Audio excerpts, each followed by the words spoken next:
Boa tarde. Boa tarde para todos, para todos de novo. Muito obrigado pela presença de vocês aqui na nossa aula inaugural. Gostaria de apresentar o nosso palestrante, o nosso professor Anderson Rocha. O professor Anderson Rocha ele é professor titular do Instituto de Computação e ele tem como objeto de investigação inteligência artificial e eu esqueci o seu que forense. Tá bom. Alguma coisa forense também. É um dos líderes do Brasil e do mundo de pesquisa com inteligência artificial. Antes de passar a palavra para o professor Anderson, eu pedi só para o professor Porim, que é o nosso diretor associado, falar algumas palavras. Muito obrigado também ao professor Porim, que está presente aqui hoje. Pessoal, boa tarde. É uma imensa alegria e satisfação vê-los aqui. O professor João está numa reunião em São Paulo, representando a direção. Parabenizar o Renato pela iniciativa, né? Já é uma tradição da pós-graduação fazer esse evento e dar as boas-vindas, né, ao parceiro Anderson, que tem contribuído com outros projetos, com colegas daqui. Então, desejo uma ótima tarde para todos e que a gente possa aprender alguma coisa com o professor. Tá bom? Obrigado. Então, pessoal, eu vou só pedir, o professor Anderson vai fazer uma apresentação de mais ou menos 1 hora, mais ou menos, ou mais, por menos, e depois a gente abre para as perguntas. Tá bom? Então guarda as perguntas para o final. Pode anotar, depois a gente passa o microfone por aí, mas guarda as perguntas para o final. Tá bom? Professor, muito obrigado pela presença, muito obrigado pela disponibilidade de hoje. Obrigado. Obrigado pelo convite, boa tarde a todos. Bom, vamos fazer o seguinte, eu vou falar por 1 hora. Se alguém dormir antes, eu corto. Tá? Então, eu sou Anderson Rocha, sou do Instituto de Computação da Unicamp e vou falar com vocês hoje sobre inteligências artificiais. Tá?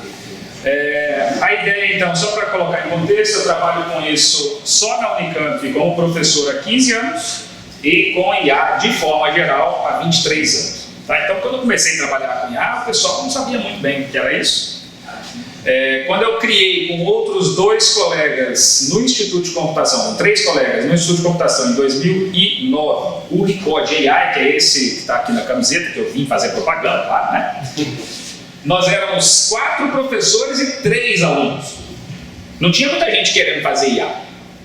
Tá? Para vocês terem uma ideia, hoje, contando todos os colaboradores que nós temos, inclusive vários aqui da educação física, contando os colaboradores pelo mundo, o Recode AI hoje tem 315 pessoas. Só dentro da Unicamp são 180. Tá? Então, nós temos, hoje parece que aumentou um pouquinho a procura, né? Daqueles 3 alunos lá de 2009, agora temos 180 aqui dentro. Nós vamos falar então, o que é IA, o que serve, o que tem pela frente, vamos falar um pouquinho sobre o ChatGPT e para onde a gente está indo.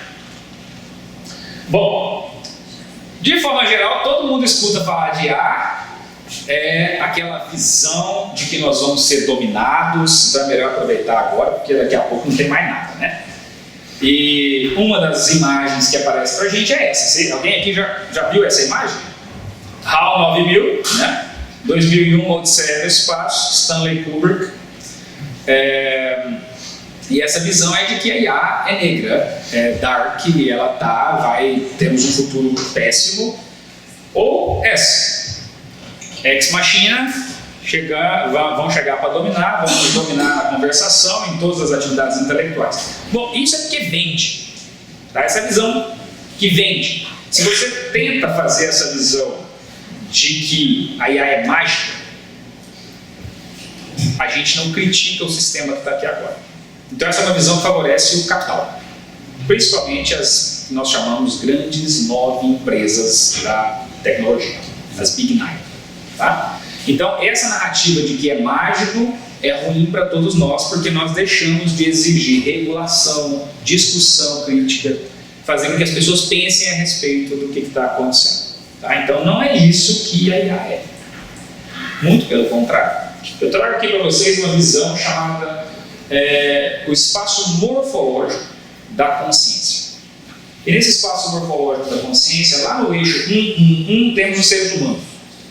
Nós somos excelentes em termos de sociabilidade, nós somos excelentes em termos de autonomia e nós somos excelentes em termos de fazer processamento de dados. Tá? Então nós somos, do que está mostrado ali, o ápice. Mas logo abaixo da gente tem os primatas, de forma geral. Abaixo dos primatas temos os pássaros, os cefalópodes, as abelhas. Onde está o chat GPT? Olha lá. Lá embaixo, ó, junto com a Siri, com o Watson, com o AlphaGo, estamos muito longe da inteligência. Então a visão de que chegou para dominar está muito longe ainda. E enquanto está acontecendo tudo isso, podemos fazer perguntas críticas. Isso faz com que, por exemplo, quando a gente olha um sistema como a Siri, ela tem um custo computacional médio, mas em compensação não tem autonomia e definitivamente não é social. Embora algumas pessoas namorem a Siri, não sei se você já ouviu falar disso. Então, o que nós estamos vivendo hoje em particular? Nós estamos vivendo o que é chamado de, algumas pessoas dizem que é a quarta revolução industrial. É muito pobre falar isso. Nós tivemos lá a primeira com a máquina a vapor, a segunda com a eletricidade, nos anos 40 com a Segunda Guerra Mundial a computação apareceu, e depois o que é chamado a revolução industrial. Esqueçam isso aqui é desatualizado. O que nós estamos vivendo, na verdade, é uma coisa chamada revolução da convergência. Nós estamos vivendo um momento na nossa história que nós temos 5 grandes tecnologias que, querendo você ou não, afetam a nossa vida diretamente. Quais são essas 5 tecnologias? Elas formam a sigla GNR IoT-AI. GNR IoT-AI. G de genética, N de nanotecnologia, R de robótica, IoT de Internet of Things, Internet das Coisas, e A de inteligência artificial, AI. Por quê? Imagine o seguinte: genética, toda pesquisa, tecnologia ligada à biotech. Tá? Imagine a vacina da Covid. Ela foi descoberta em 21 dias. Um dos primeiros exemplos de algo pesquisado com a inteligência artificial e técnicas de biotecnologia. A IA foi utilizada para buscar quais as partes da proteína poderiam ser desativadas para desativar o vírus. Tudo isso foi feito em 21 dias. Depois tivemos 8 meses dos ensaios 1, 2 e 3 de testes clínicos para que a vacina chegasse às pessoas. Então, o que nós temos de avanço hoje em técnicas de edição de DNA, seja ela direta ou guiada pelo RNA mensageiro, permite que a gente consiga estudar novos medicamentos, novas vacinas, que a gente consiga pegar doenças que até então não eram tratáveis e fazer com que o corpo consiga tratar essas doenças e estender a vida das pessoas com as pesquisas em telômeros, por exemplo, que faz com que a gente consiga viver mais tempo. Tá? Então, biotecnologia é a primeira técnica, primeira área que está mudando a nossa vida. E tudo está ficando menor. Se tudo está ficando menor, nós conseguimos enxergar o corpo humano, por exemplo. Nós conseguimos enxergar coisas que antes não eram possíveis. Hoje já existem robôs chamados nanorobots que podem ser engolidos. E ao serem engolidos, eles fazem todo o caminho do nosso trato digestivo e avaliam a gente por dentro. Existem outros sendo desenvolvidos que eles andam pela corrente sanguínea. E eles vão amostrando o que está acontecendo na corrente sanguínea. Eles ainda são um pouco maiores do que glóbulos brancos, mas daqui a pouco eles vão ficar menores do que os glóbulos brancos. E aí, quando isso acontecer, a gente vai conseguir fazer uma amostragem muito melhor do que acontece dentro do ser humano. Existem pesquisas, inclusive feitas no Brasil, na USP, em parceria com a Fiocruz e com o Instituto Butantan, que fazem tratamento de tipos de câncer, principalmente leucemia, que é o chamado tratamento-alvo, com as células CAR-T. Essas células CAR-T já têm resultados para alguns primeiros pacientes. Um dos pacientes, inclusive, já tinha sido desenganado por todos os médicos, tinha feito tratamento com químio, com rádio, nada funcionava, ele tinha recebido a notícia de que ele tinha 2 meses de vida, no máximo. Quando você olhava o exame dele, de pulmão, por exemplo, o corpo dele já estava tomado pelo câncer da leucemia. E aí assinou o termo de participação no tratamento de células carteira. Em 6 meses ele foi curado. Made in Brazil. E agora, o Instituto Butantan com a Fiocruz e a USP de Ribeirão Preto estão buscando os ensaios clínicos para essa técnica que funciona muito bem para leucemia e alguns outros tipos de câncer, que é o tratamento-alvo.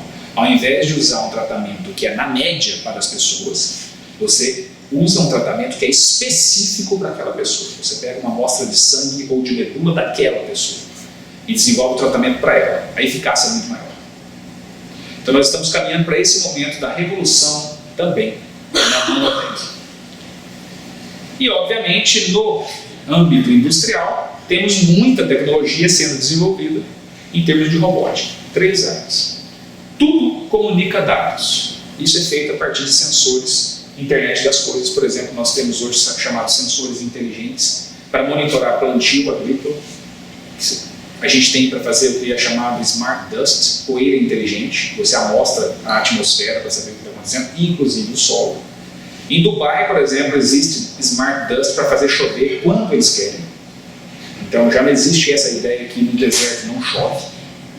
Tá? No deserto chove, basta ter tecnologia. E obviamente, se tudo isso produz dados, no centro existe a inteligência artificial.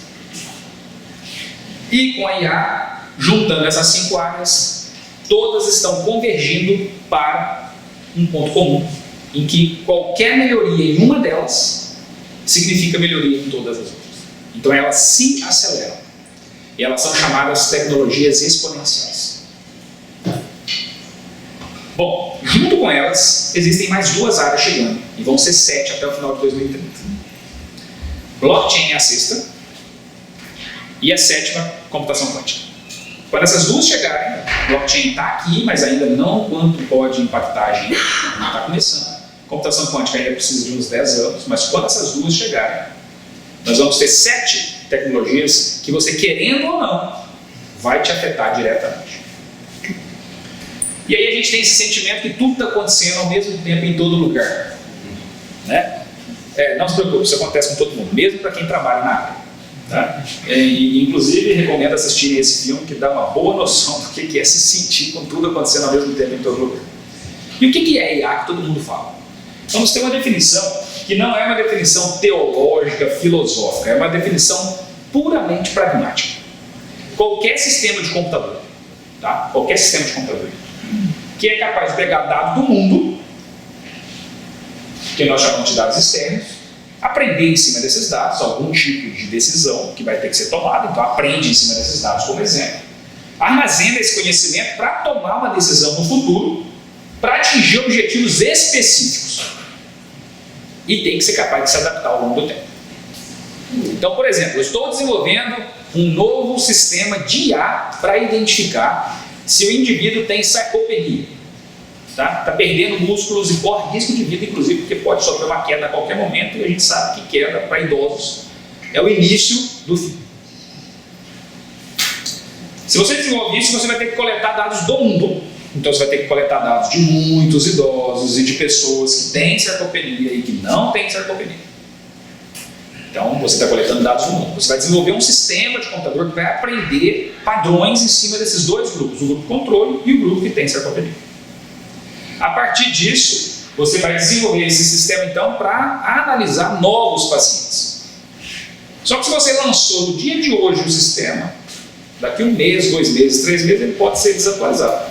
Então você precisa todo o tempo estar coletando novos dados e atualizando esse sistema, que é o que nós chamamos de adaptação flexível. Simples assim. Isso é uma IA. Não tem aqui consciência, sentimento, filosofia, teologia, isso tudo é o arcabouço. Tá? A nossa definição, nós trabalhamos no Unicode AI, no nosso laboratório e muitos outros laboratórios do mundo, é uma definição pragmática. É um programa de computador para resolver um problema específico que aprende a partir de dados. Tá? Só que ela é gigante. E ela forma o que nós chamamos de constelação. E nessa constelação, cada ponto aqui, ainda não dá para vocês verem as palavras, cada ponto ali é uma área de pesquisa ou de aplicação em inteligência artificial. Por isso que se chama constelação. Quanto mais ao centro, mais desenvolvido e já presente. Quanto mais na borda, ainda em desenvolvimento, pode ser que demore muitos anos. Então vamos dar um zoom para começar. Ó, tudo que está aqui nesse canto esquerdo superior é o que nós chamamos de aprendizado de máquina. É quando eu aprendo a partir de exemplos. Pode estar anotado, por exemplo, pacientes que eu coletei dados ao longo do tempo e eu sei o desfecho desse paciente e das condições dele. Se eu treinar um algoritmo usando esses dados que foram anotados por especialistas, por exemplo, é o que nós chamamos de aprendizado supervisionado. Se eu tiver que aprender padrões, mas não tenho especialistas que anotaram os meus dados, é aprendizado não supervisionado. Se eu tenho anotações, mas só por uma parte dos dados, e a grande maioria dos dados não tem anotação, é aprendizado semi-supervisionado. E se eu não sei definir como um especialista anotar, mas eu sei quando um indivíduo, um algoritmo erra ou acerta e eu posso punir ou incentivar, é aprendizado por reforço, como a gente ensina cachorro a fazer as necessidades dele no lugar certo. Tá? Então, por exemplo, eu quero treinar um robozinho para andar nessa sala aqui e limpar a sala. Algumas pessoas aqui podem até ter um robozinho desse em casa. Como é que você treina um robozinho desse? Você não sabe exatamente, não vai ter anotação de como é a casa de cada pessoa. Mas você sabe que se ele passar em cima da bolsa do cachorro e espalhar pela sala, tem que punir esse robô, no aprendizado dele.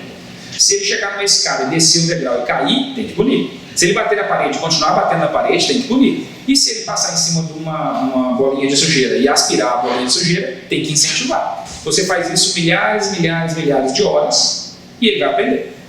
E aí, quando ele aprende, você salva esse software, coloca em todos os robozinhos, distribui e vende. Tá? Isso é aprendizado por reforço. Tá?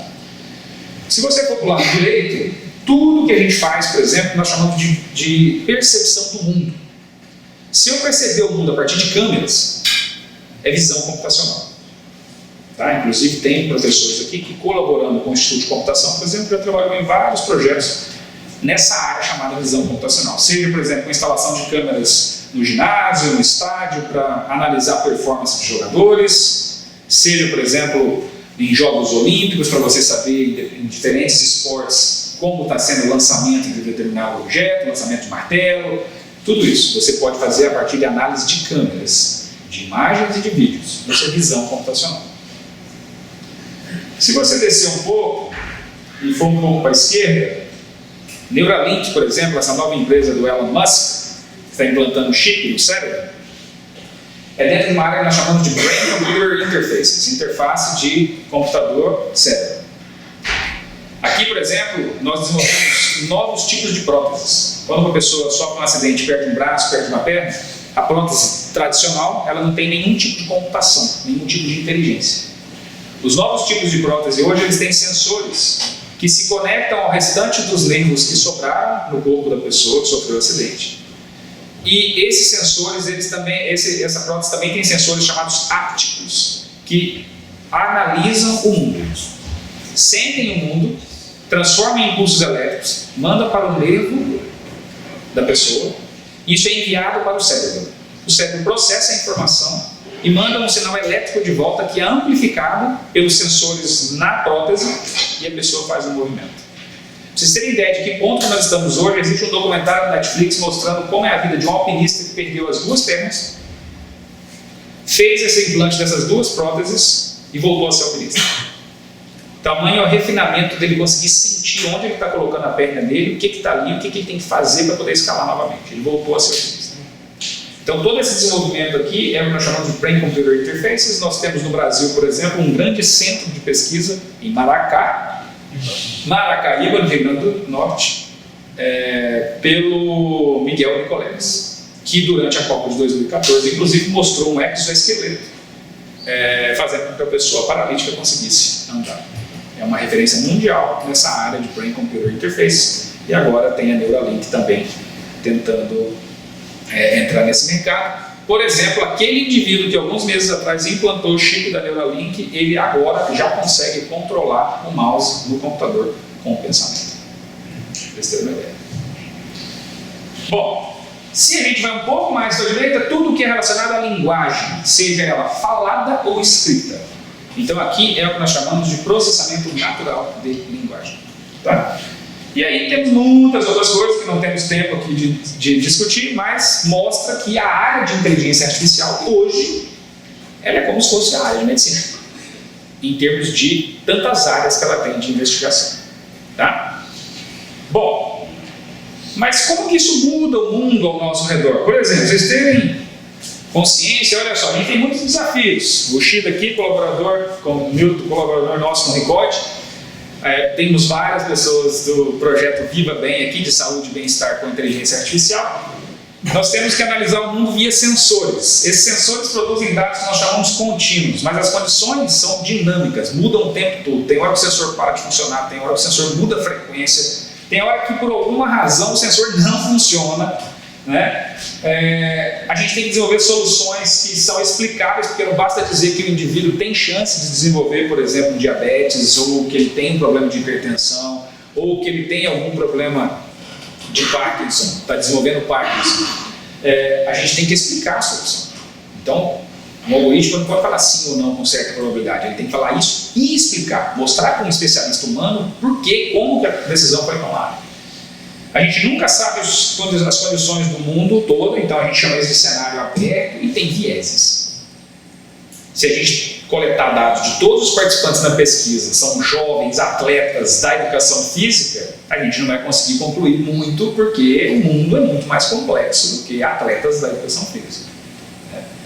Claro que se a gente coletasse um bocado na educação física e um bocado da computação, a gente rapidamente veria quem que é ativo e quem que fica só no computador, né? Mas a gente precisa de uma amostragem diversa. São desafios típicos que a gente tem. Os sensores são estáveis, são dados heterogêneos. Em algumas condições a gente chega a ter muitos dados, para outras a gente não consegue ter muitos dados. Então, isso tudo muda o mundo ao nosso redor. Por exemplo, mundo de trabalho. Hoje, não existe mais aquele indivíduo que trabalhava sozinho.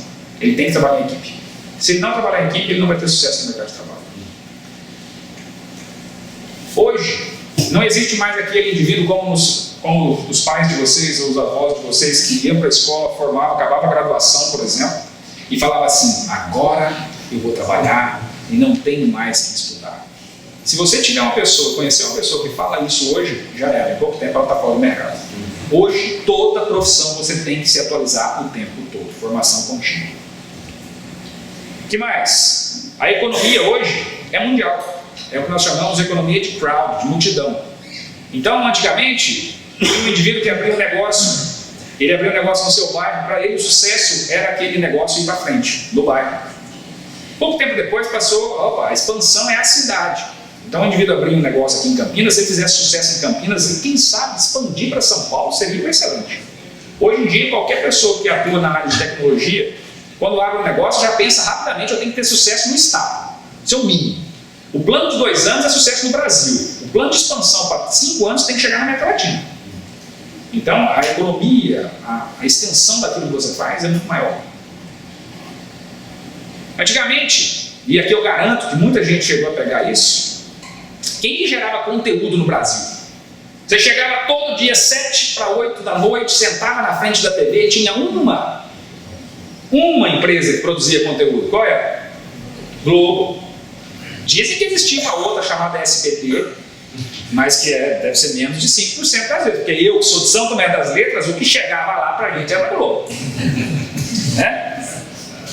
Hoje não, hoje todo mundo que está nessa sala aqui produz conteúdo o tempo todo. E eu garanto que metade dessa sala aqui, antes de entrar nessa palestra, hoje já tirou pelo menos alguma foto e postou alguma coisa na rede social. Garanto. E se eu apostar, eu ganho. Então todo mundo está gerando conteúdo. E a medicina, por exemplo, ela a vida inteira, desde o juramento inicial de Hipócrates, ela era reativa. O indivíduo só procurava o médico quando sentia alguma coisa. Hoje não. Hoje já temos a presença da medicina preventiva, onde vocês da educação física, por exemplo, fazem uma grande diferença. E na medicina preventiva, o que acontece? Você tenta aprender o quanto antes sinais de que o indivíduo não tem boa qualidade de vida.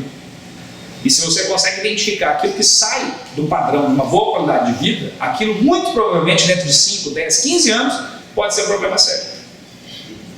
Então, o que a gente está trabalhando hoje com o desenvolvimento de novos sensores, com a inteligência artificial, por exemplo, é tentar identificar antecipadamente problemas que possam causar problemas sérios no futuro.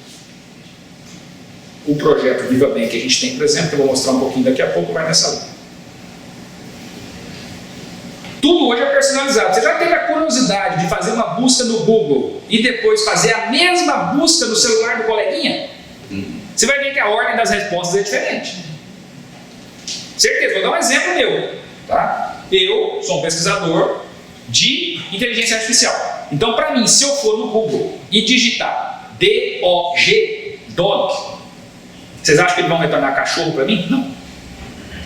Não, porque eu quase todas as vezes quando eu faço a pesquisa por dog, eu estou buscando distribution of Gaussians, distribuição de Gaussianas, ou difference of Gaussians, diferença de Gaussianas.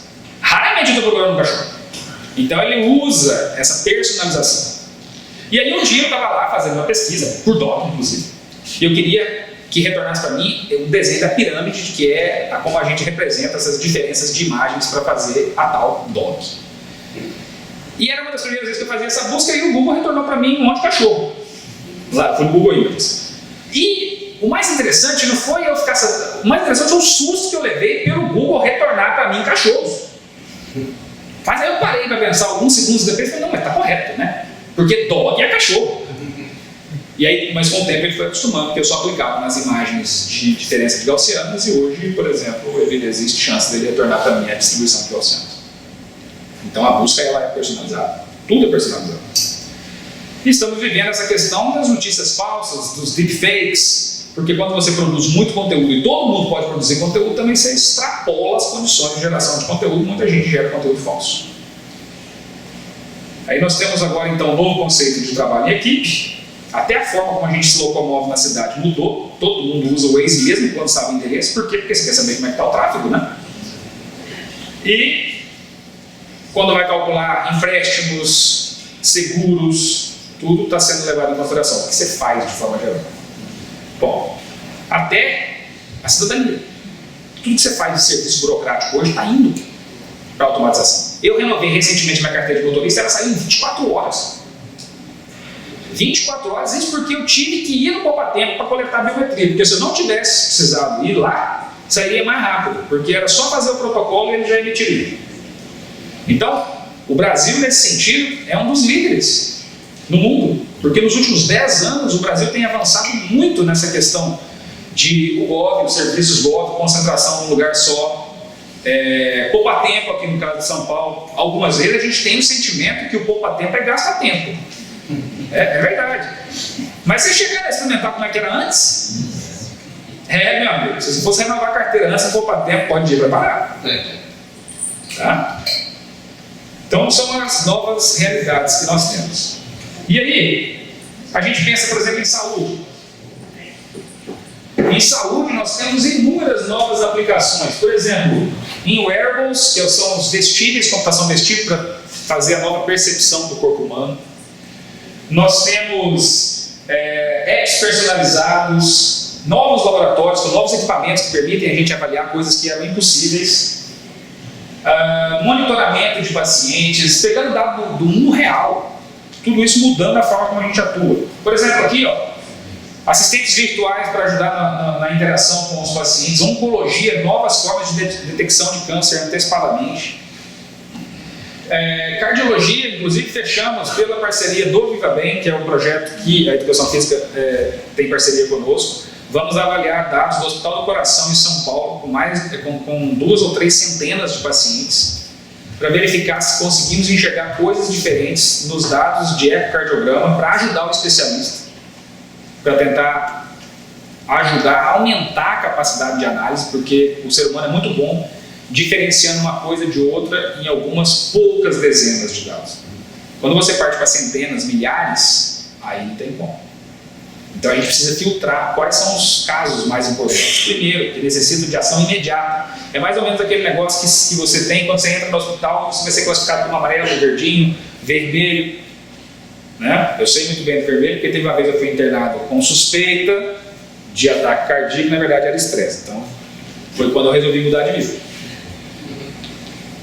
Bom, e aí nós temos aqui prevenção de diagnósticos preventivos, novas técnicas de imaginamento, nós temos desenvolvimento de novos medicamentos, novas vacinas, descoberta de vacinas, análise dos dados do paciente, até na qualidade, gerenciamento da qualidade de gravidez no projeto Viva Bem. Nós estamos transformando esse projeto agora num centro de pesquisa da FAPESP por 10 anos. Uma nova área que nós estamos incluindo é a saúde da mulher.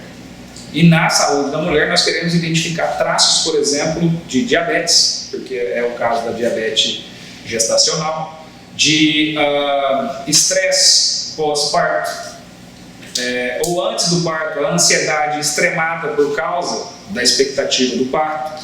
Então, várias situações que nós vamos monitorar para ajudar os especialistas a darem maior qualidade, por exemplo, para a mulher. Estamos fechando a parceria com o CAISM para isso. O que mais nós podemos fazer?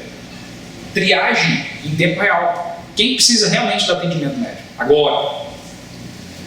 E tudo isso, gente, nós temos que fazer treinamento com dados que tragam diversidade, senão o algoritmo é viciado. Se eu treinar um algoritmo para reconhecer faces só com pessoas brancas, ele vai discriminar em relação a pessoas de minorias, ou até de maioria, dependendo do país que você tiver, pode ser discriminado, porque foi utilizado um dado de outro lugar. É o que acontece, por exemplo, quando essas grandes empresas querem vender para a gente tecnologias que foram treinadas no primeiro mundo, no chamado norte global, e não é nem adaptado para o nosso mundo. E aí a gente tem que mudar a forma como a gente toma decisões e se leva a nossa vida, porque está vindo imposto lá de cima para cá. Então nós temos que ser críticos. Além disso, temos essa questão agora chamada realidades sintéticas. O que são as chamadas realidades sintéticas? Quando os indivíduos resolvem criar falsificações, anexam a isso um contexto e uma narrativa, criando uma realidade alternativa mesmo, como acontece muito com a extrema-direita no mundo. E aí, a gente precisa se perguntar, esse cara aqui, Arthur C. Clarke, por exemplo, foi o companheiro do Stanley Kubrick para fazer o 2001 Odisseia no Espaço. Qualquer tecnologia que seja avançada, ela é confundida com mágica. A gente não quer a volta dos mágicos. A gente quer entender o que a gente está sendo, o que está diante da gente. Se a gente vai pedir um empréstimo no banco e o computador diz negado, a gente tem direito de saber por que foi negado.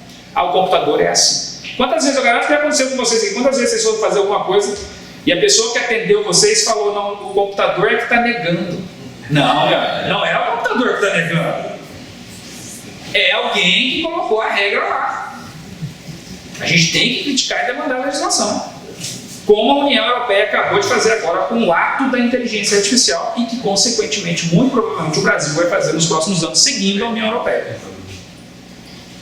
Por que isso está acontecendo? Porque dado está disponível como nunca antes. Veja esse exemplo aqui. O Jason Allen, dessa pintura, participou de uma competição de arte 2 anos atrás.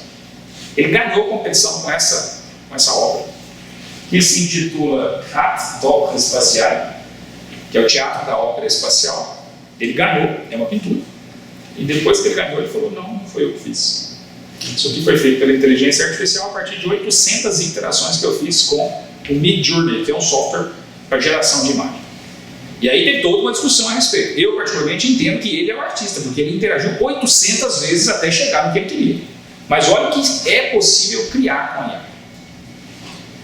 Olha isso aqui. Vocês já conheceram esse cara, né? Já foi Deus, já foi motorista de caminhão, já pediu dinheiro na rua.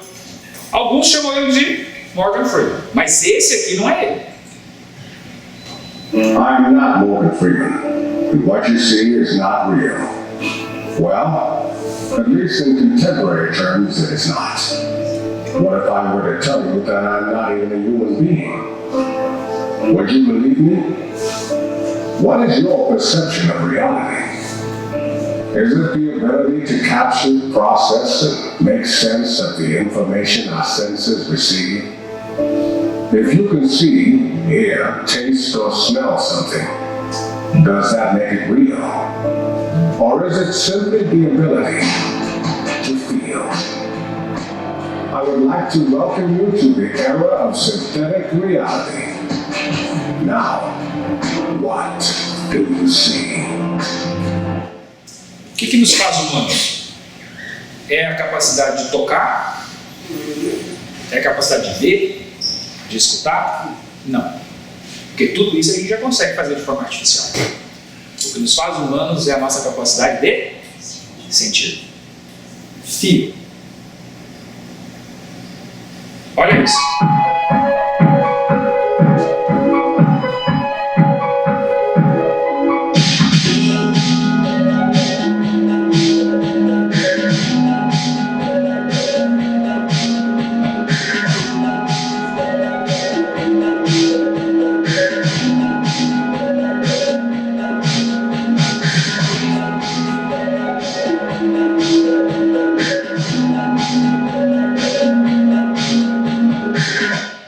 Quando vocês saírem daqui hoje, vocês vão ver uma imagem completamente diferente, né? Porque é isso mesmo. Uma foto hoje, um vídeo, é como se fosse uma massinha de moldar. Eu faço o que eu quiser, cara.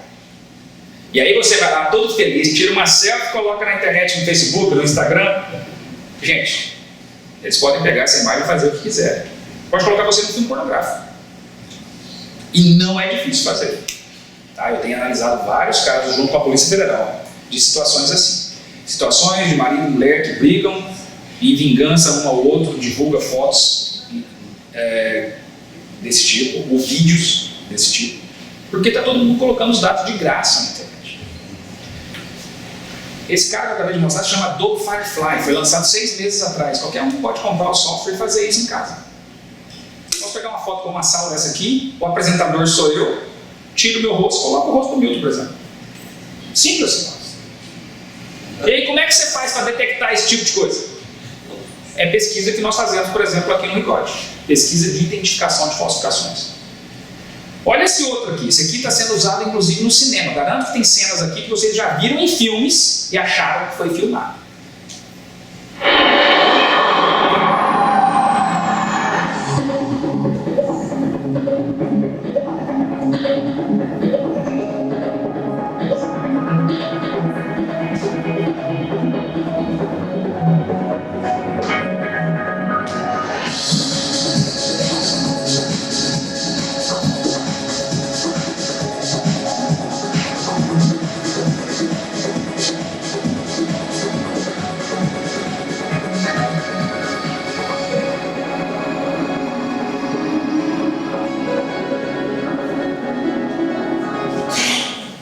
Bom, se a gente pode fazer isso para imagem, a gente também pode fazer para texto.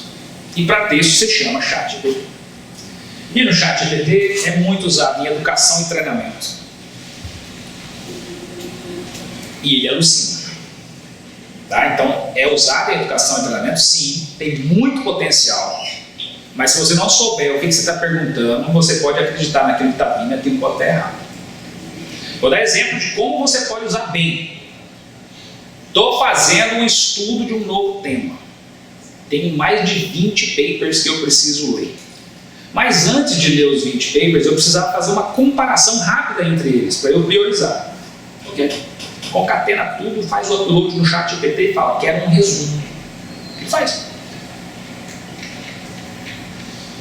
Revisei uma tese recentemente, olhei toda a parte do conteúdo, fiz a parte da ciência, olhei a parte da ciência, e eu fiquei com medo de não ter visto todos os erros de inglês. Carreguei o PDF no ChatGPT e falei, aponte os erros de inglês com a página e o parágrafo. Ele usou. GPT-4. Precisava formatar 200 referências para um artigo que eu estava escrevendo. E cada referência estava de um jeito. O nome do autor primeiro, o sobrenome, aí o nome da revista vinha primeiro, daí o autor vinha segundo, uma bagunça. Eu falei, não vou fazer isso não.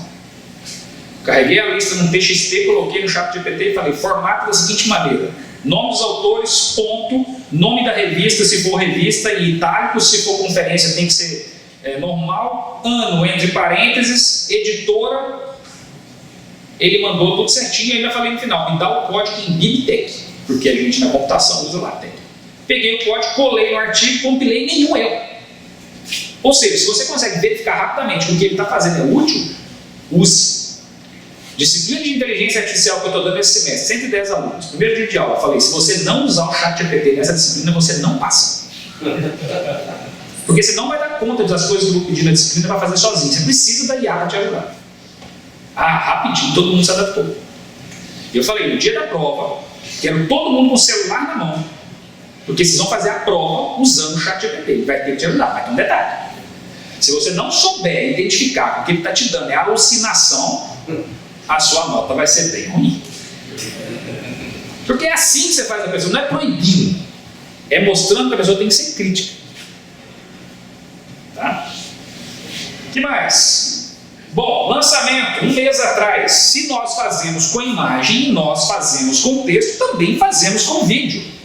Esse cara aqui é o Sora. Hoje ele gera vídeo só de 10 segundos. Mas, gente, inteligência artificial generativa começou em 2019, 2020. Nós estamos só em 24 e já geramos vídeos de 10 segundos. Até o final do ano você pode ter certeza que a gente já gera de 1 minuto. Até 2030 pode ter certeza que a gente gera sequências de vídeos como se fosse cinema. Tudo isso é criado sinteticamente.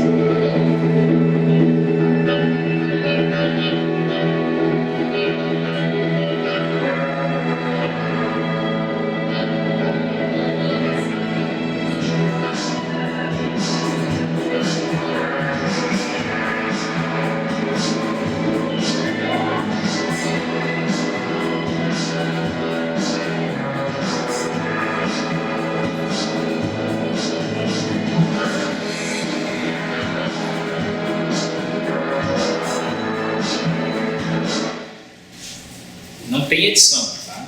Foi criado. As imagens que eu estou mostrando para vocês, se não tiver claramente identificado como foto, como essas aqui na entrada, também foram criadas. Eu criei. As imagens que eu estou usando aqui são ilustrativas que eu criei na inteligência artificial. E aí, contextualizando isso para nós aqui, nós temos esse projeto chamado Viva Bem. E esse projeto, ele vai na linha do que nós chamamos, que hoje nós estamos vivendo esse momento que a gente resume com uma palavrinha de 4 letrinhas. BANG. B-A-N-G. Tudo hoje, investimento, grandes discussões na ciência, estão ligadas de uma forma ou de outra a essas 4 palavrinhas. Hoje a gente está ligado em bits, tudo que a gente diz respeito à computação, comunicação, bits, a economia digital.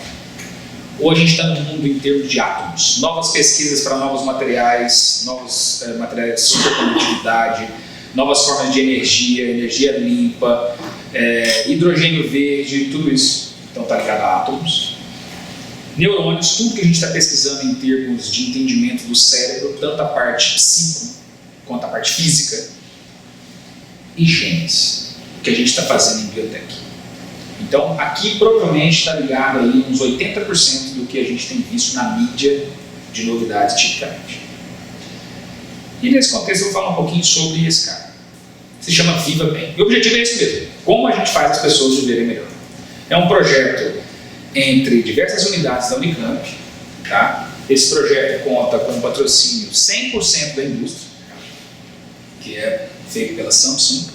O projeto começou com 5 anos. Pode ser renovado por mais tempo, tendo sucesso, e está tendo um sucesso muito bom. Temos a educação física, temos a computação, temos a elétrica, temos a medicina, temos a física, várias unidades da Unicamp. E ele se chama Viva Bem Innovation Hub, está ligado ao Recode AI. Nós queremos fazer pesquisa inovadora e de disrupção em IA para saúde e bem-estar. Nós temos aqui o objetivo de monitoramento contínuo para a saúde e bem-estar de indivíduos a partir de dispositivos vestíveis, nós chamamos de wearable. Queremos desenvolver novos métodos, então, que ajudem os especialistas e levem a uma melhor prática de vida. E tudo isso associado ao que nós temos, por exemplo, usamos o tempo todo. Ou um smartphone, ou um wearable mesmo, um relógio inteligente. No nosso caso, a gente foca em wearable. Começa tudo com o smartwatch. Esse cara tem um mundo de sensores, por exemplo, ele tem acelerômetro, barômetro, giroscópio, geomagnetômetro, sensor de luz, sensor cardíaco, ele mede bioimpedância, temperatura, o que você imaginar.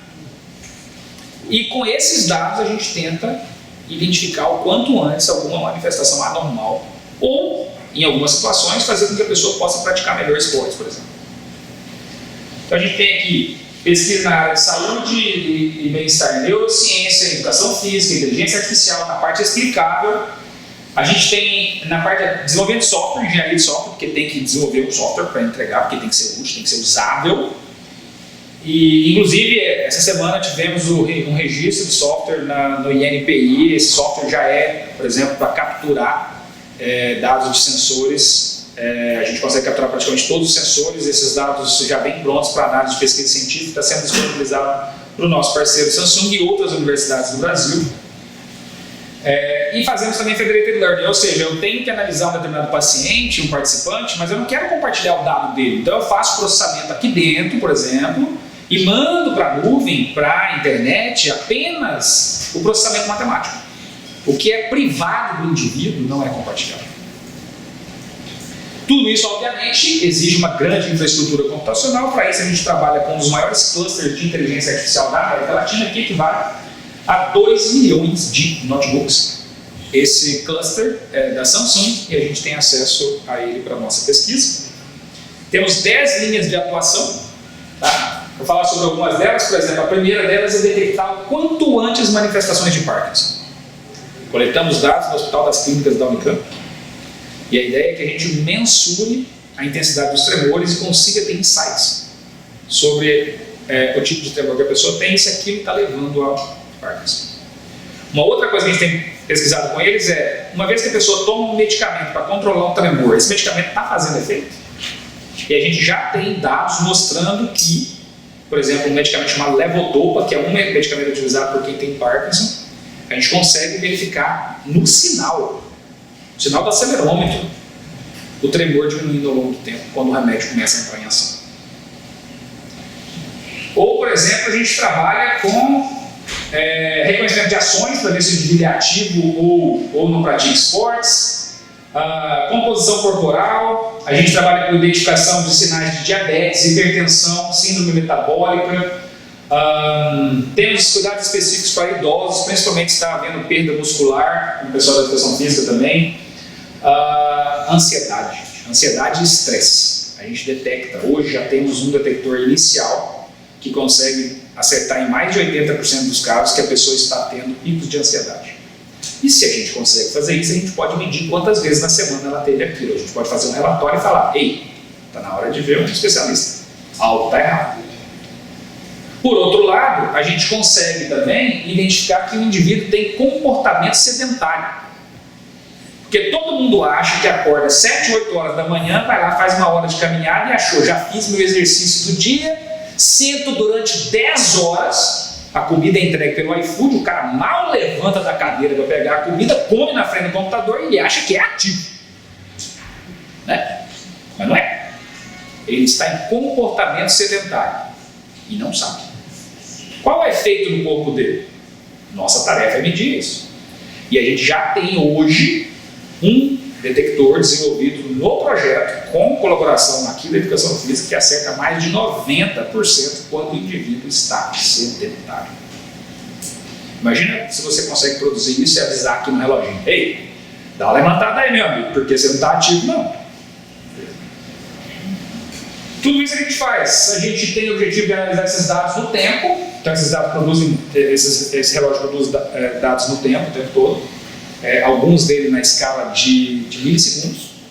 A gente analisa, desenvolve soluções e a gente tem vários problemas com necessidade de aprender com poucos dados, outliers, que é quando o dado está fora do padrão da distribuição. A gente tem essa visão então de desenvolver métodos que sejam proativos e não na medicina clássica, que é só reativo. Aqui temos um exemplo da captura de dados para Parkinson no consultório médico, acompanhado por médico especialista. Temos um protocolo que tem que ser seguido, o indivíduo se senta, olha lá, está com um relógio, faz algum exercício e a gente fica avaliando o tempo todo o tipo de movimento que ele está fazendo. Com isso, a primeira solução que nós temos na identificação, nós acertamos em torno de 78%. A cada 10 tentativas de classificação, acertamos 8. Está num bom caminho. Por exemplo, aqui, ó, vocês conhecem esse ambiente aqui, né? Daqui a pouco esse número vai ser 200, né, Chico? Já coletamos 200 participantes para diferentes ações, atividades. E o objetivo é entender que atividade a pessoa está fazendo. Ah, mas para que você quer saber a atividade? Bom, se eu sei a atividade, eu estimo o gasto calórico. Se eu sei, por exemplo, que o indivíduo está comendo, olha só, movimento de colocar alguma coisa na boca para comer. Claro que vai falhar com o caso do cigarro, tá? Isso aí é uma discussão que a gente já teve algumas vezes. Mas o indivíduo está fazendo uma atividade de comer ou de beber. Se a gente reconhece que está sendo feita aquela ação naquele momento, eu posso ativar os sensores que avaliam, por exemplo, a viscosidade do sangue. E a viscosidade do sangue pode ser um proxy, uma dica para quanto o cara tem de glicose. Então, se eu acabei de descobrir que ele está comendo e eu ativei o sensor de glicose, o que eu vou fazer? Curva glicêmica. Sem picar, professor. Ainda não estamos lá, mas faz parte do sonho. Sonhar todo mundo pode. Coletamos dados também com sensores especialistas. Nesse caso, foi um conjunto de sensores emprestado aqui para a educação física. Fizemos essa coleta de exemplo para entender o movimento, biomecânica, etc. Mas estamos comprando um via projeto, que é o Xsense. Com isso, a gente consegue analisar exatamente o que está acontecendo em cada conjunto de movimentos. Ou, olha aqui, conhece essa figura, né? Nesse caso aqui, queremos entender o movimento. E temos baterias de coletas com colaboradores.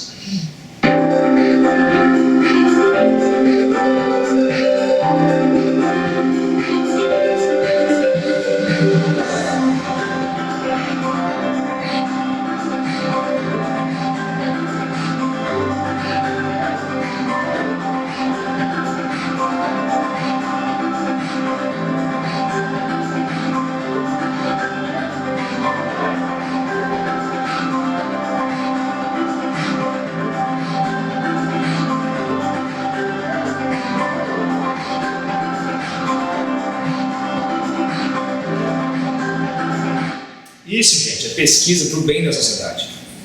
É quando a gente vê a pesquisa sendo feita que pode ser aplicada diretamente.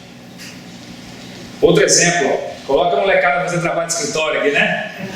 Olha lá, essas são as atividades de comportamento sedentário. É isso, ficar na frente do computador, assistir televisão, ficar lá sentado mexendo no material de escritório. Quanto que o indivíduo está consumindo nesse caso? O que está acontecendo dentro do corpo dele? A gente precisa entender. E a gente já coletou aqui, no caso, mais de 100 participantes. E aí a gente identifica, ó, nessa primeira solução aqui, ó, não foi a primeira, obviamente, mas nesse momento já acertamos 93% que o indivíduo está em comportamento sedentário.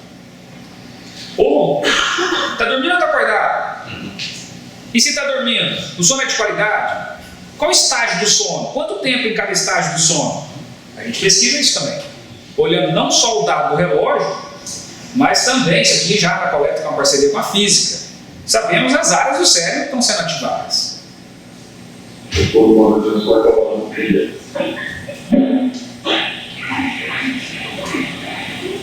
Esse laboratório foi criado para a gente criou, adaptou tudo, o capacete foi desenvolvido pela física. Notem o que vai acontecendo ao longo do tempo. Ó, o indivíduo vai dormindo, entra em estágios diferentes.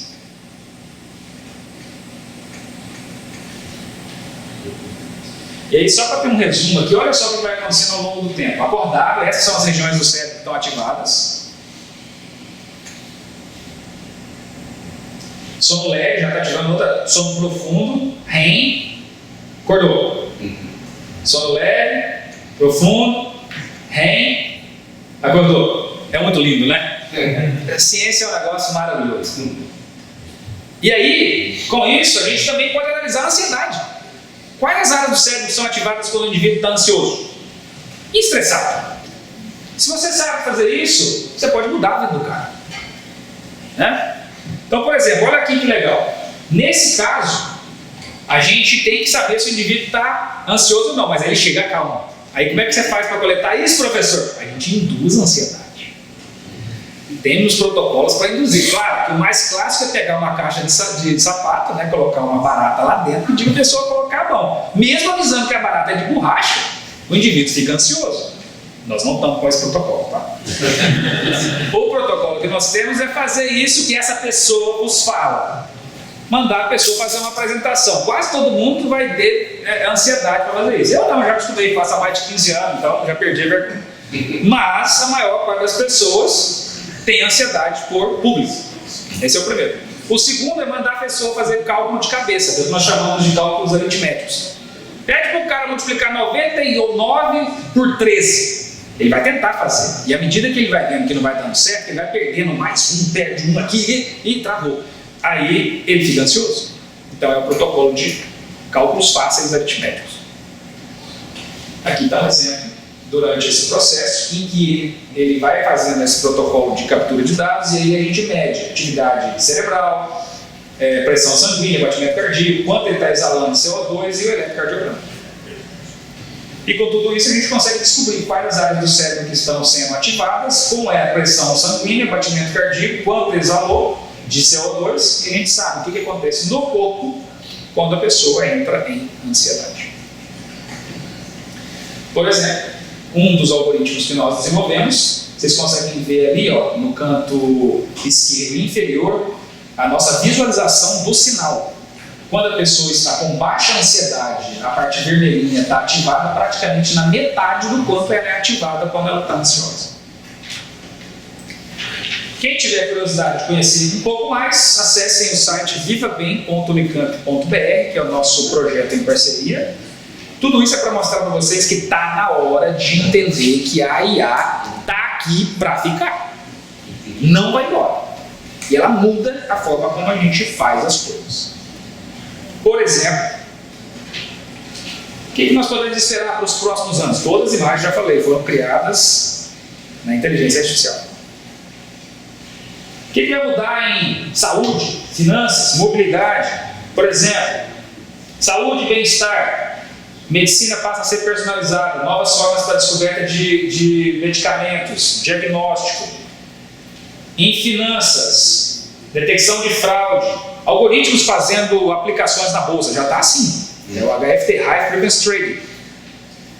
Serviço de automação na interação com clientes, veículos autônomos, investimentos em tecnologia de autodirigíveis. E como é que está a questão da cibersegurança? Bom, automação de processos, identificação de ataques, análise de risco, em saúde e bem-estar, como eu mostrei aqui, o quanto a gente pode fazer, agir proativamente, conhecer o corpo humano, conhecer aquilo que é desconhecido hoje. E o que está aparecendo agora em termos de áreas de aplicação? A IA generativa nos últimos 3, 4 anos, geração de conteúdos, geração de jogos, mídias personalizadas. Você tem um jogo, por exemplo, que se adapta a você à medida que você vai avançando, ao nível de dificuldade que você tem. Por exemplo, eu estou aprendendo francês. Eu chego no ChatGPT e falo o seguinte: eu quero exercício desse assunto aqui, porque eu não estou indo muito bem, eu quero que os exercícios sejam em níveis progressivos de dificuldade, ao final eu quero a resposta. Ele gera para mim, eu faço exercício, mando de volta e estou indo. Tem que saber usar. É muito poderoso. Nós estamos trabalhando com mudando a forma como as cidades são organizadas. Computação quântica está chegando para resolver problemas ainda mais complexos, ainda mais rápidos. E o que vem pela frente? Próximos anos aí? Só exercício de futurologia que ninguém garante que o apresentador está certo, tá? Então, eu acho que vai ter muita utilização da tecnologia, da IA, principalmente na tentativa, não estou dizendo que vai dar certo, na tentativa de resolver o problema de aquecimento global, mudanças climáticas, principalmente em termos de modelagem climática, captura de carbono. Nós temos uma pesquisa de ponta sendo feita na Unicamp pelo professor Gonçalo da Biologia, por exemplo, que é produção de álcool a partir de agave, que é uma praga. É uma planta que é considerada uma praga, nasce sem você ter que plantar, mas os mexicanos já descobriram que ela é boa. Faz tequila dela. E se faz tequila, que tem 40% de álcool, por que a gente não pode fazer álcool para mover um carro? E se eu conseguir fazer com agave, o Nordeste brasileiro, da noite para o dia, se torna uma powerhouse, né? Uma locomotiva em termos de energia. E eu vou economizar terras onde eu planto cana hoje para plantar o quê? Alimento. Então essa pesquisa sendo feita pelo professor Gonçalo, do projeto BRAVE, E ela pensa toda a cadeia do agave, desde a produção da energia, do álcool, até a transformação do resto em sisal. É linda a pesquisa. Ou a pesquisa sendo feita no Brasil também, como um país que está liderando isso, do hidrogênio verde. Você já deve ter ouvido falar. Um dos primeiros carros do Brasil, em parceria com multinacionais, para desenvolver hidrogênio verde, já está em exposição na USP. Ele anda 600 quilômetros. O meu, que é biocombustível, né, flex, ele anda 300. E uma das primeiras versões do que roda a hidrogênio verde anda 600. Então, temos muito pela frente. Desenvolvimento de interfaces para aumentar nossas capacidades cognitivas, mas principalmente, inicialmente, para resolver problemas de desordem, né, de problemas neurológicos, tá? Avançando nesse sentido. Sistemas autônomos, eu acredito que dentro de 10 anos vamos ter, principalmente na agricultura, para colheita, para plantio, governança cada vez mais discutindo vieses, preconceitos, legislação.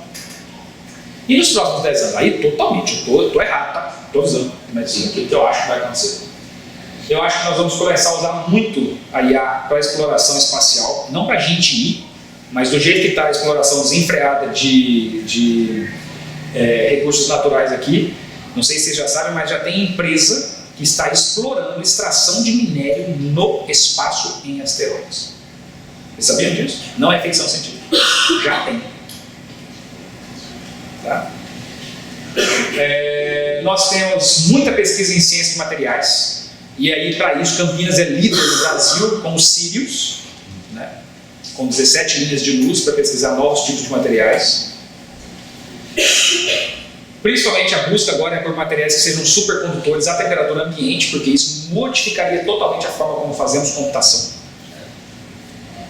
A integração da IA na vida nossa, do dia a dia, e hoje está se integrando, mas ainda não está aquela coisa. Por exemplo, eu tenho uma máquina de lavar que ela diz lá, AI Powered. Ela tem IA, a máquina de lavar. Aí o que você faz com a IA dela? Nada, porque não é IA. A única coisa que ela faz é permitir o aplicativo para dizer que acabou de lavar a roupa, ou para você poder começar a lavar a roupa remotamente. A máquina entra no Wi-Fi da sua casa, você está aqui na Unicamp, ela vai começar a lavar a roupa agora, no Play. Isso é IA? Não, mas vende. Aí o indivíduo vai lá, chega lá na Casas Bahia, essa aqui tem IA, custa R$500 a mais, mas vale a pena, porque tem inteligência artificial. O indivíduo vai lá e desembolsa. Tem que ser crítico, gente. Tem que ser. A minha geladeira diz que tem IA também. Está escrito lá, IA, né? Inteligência artificial. O que ela faz? Ela descobre se acabou a cerveja? Não, ela não descobre. Mas diz que tem. Né? Todo mundo está falando que tem IA, o cara vai lá e coloca e vende mais caro. Biodiversidade, temos muitos estudos nesse sentido, monitoramento de ecossistemas, proteção de espécies. Estamos vivendo esse momento, como eu falei, de bits, átomos, neurônios e genes, é a era do Bang. Temos que fazer considerações éticas, ok? Tudo que você pensa em tecnologia tem que considerar eticamente. O ChatGPT não é perfeito, ele é uma cópia borrada da internet, então ele tem erros. Como diz o Noam Chomsky, um dos maiores pensadores e cientistas do nosso tempo, o ChatGPT é uma falsa promessa, é um papagaio. Pode ser útil se você sabe como utilizar. Nós não queremos definitivamente a volta dos mágicos, que na Idade Média eram aqueles que explicavam as coisas inexplicáveis, e eles falavam que era magia. Nós não queremos isso, nós queremos entender por que uma decisão é feita. A IA está muito longe de chegar realmente na inteligência, ela não sabe nada de causalidade, por exemplo. Então, se você perguntar se A está relacionado com B, ela sabe fazer muito bem a análise de correlação. Agora, A causa B, se eu pegar um paciente, dobrar a dose do medicamento dele, a IA vai saber o que vai acontecer com ele? Não. Tá? O paciente morreu.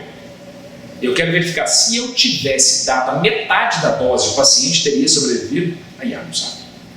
Então não tem de causalidade. Falta muito para ser feito em análise de causa e efeito. O que nós queremos? Desenvolvimento de soluções com o ser humano utilizando a IA para ser inteligência aumentada, não inteligência artificial. Nós queremos o ser humano no centro, uma abordagem humanista, que é o que nós chamamos de HCAI, Human Centered Artificial Intelligence. Então, gente, o resumo de tudo que eu falei. Isso aqui é o cartaz que estava em Davos esse ano.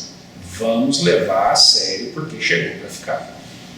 É isso que eu queria falar. Estou aberto a perguntas. Obrigado.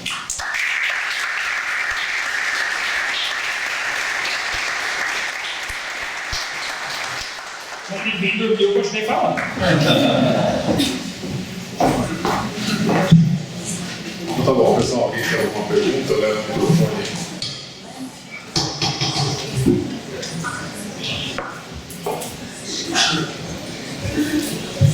Anderson, muito obrigado pela sua brilhante apresentação, como sempre.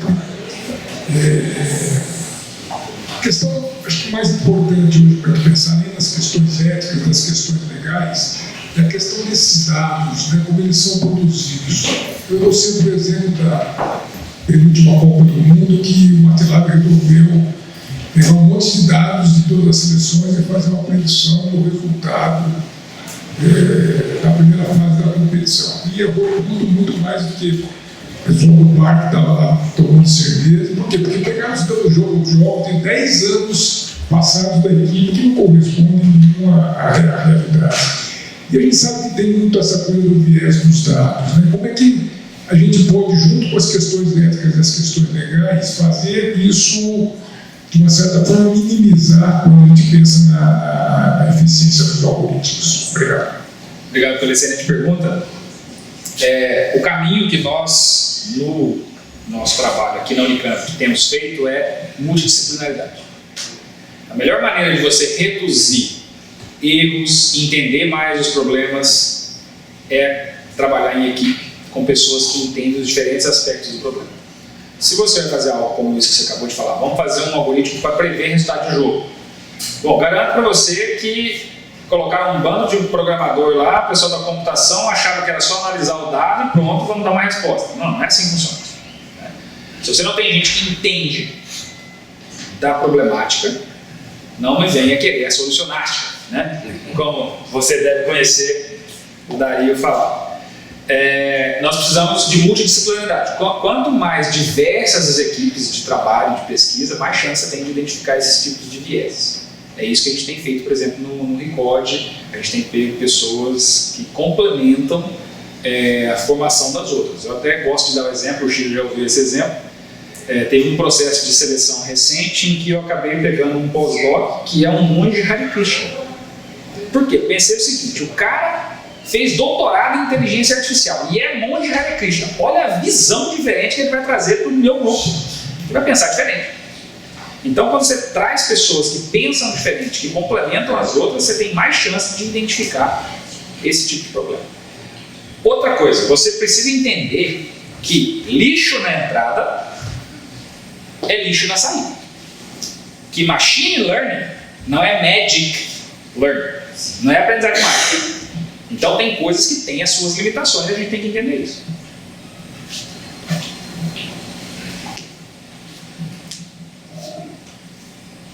Gente, pode perguntar. Não tenham medo.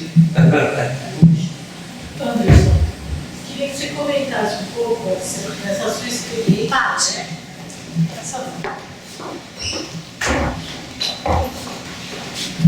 Tudo bem, Mara Patrícia? Gostaria que você comentasse um pouco dessa sua experiência trabalhando, né, com o IA, com relação às questões éticas mesmo. Eu acho que na educação é uma das coisas mais preocupantes, né?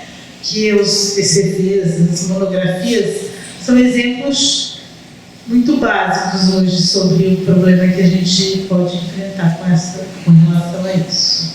Obrigada. Excelente pergunta. Como que a gente lida? Bom, a solução que muita gente prefere é a proibição. Mas como todo mundo aqui sabe, aquilo que é proibido fica mais interessante, né? Então, proibir não é o caminho. Aí a gente tem que entender os aspectos práticos e as implicações.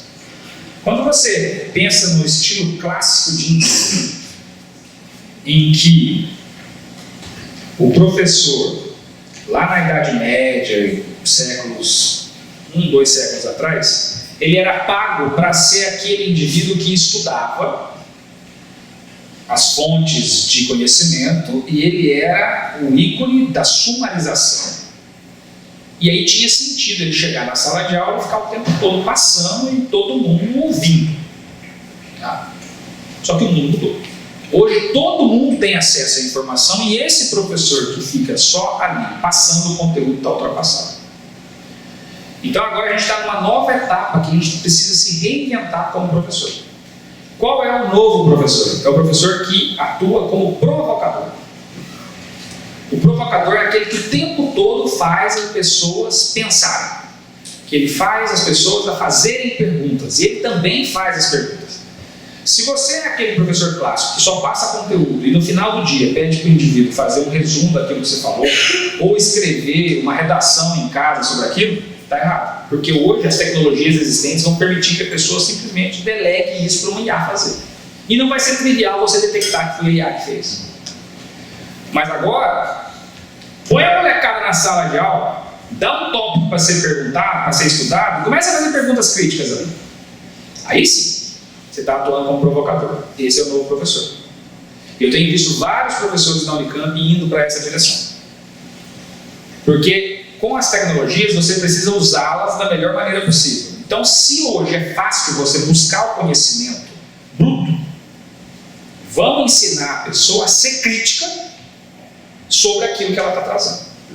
Então, um exemplo disso, nos países escandinavos hoje, o ensino de tecnologia, de IA, os impactos, né?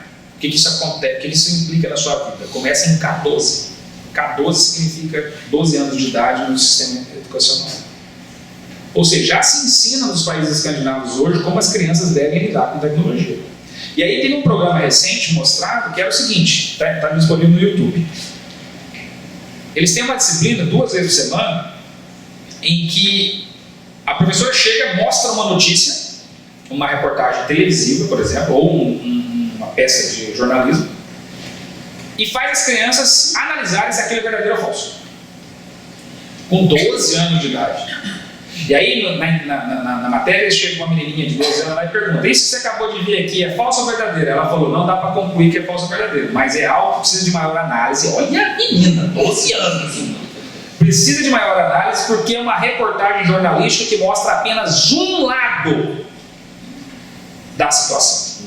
E a gente aprende na escola que tudo tem pelo menos 2 lados.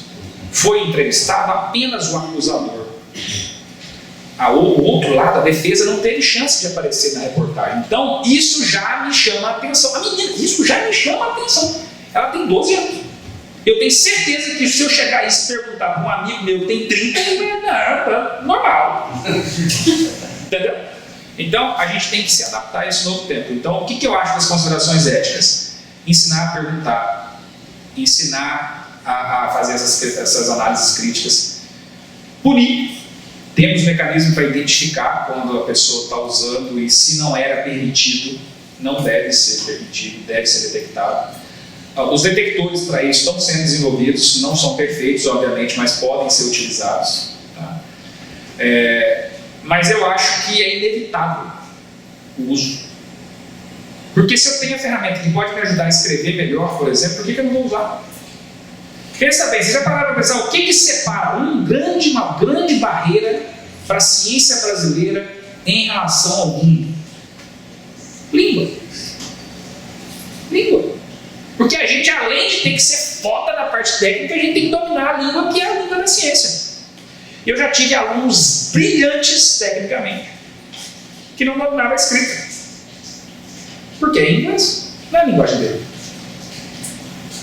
Né? Então, se existem ferramentas como Grammarly, como ChatGPT ou outras que vão me ajudar a escrever melhor, ok. Agora, o que não pode ser permitido? Delegar a escrita. Faça um parágrafo para mim que vai ser a introdução do meu paper. Não tem sentido isso. Isso não pode acontecer. E hoje nós não temos solução para impedir isso ainda. Mas eu imagino que a gente vai ter que lidar com esse problema cada vez mais.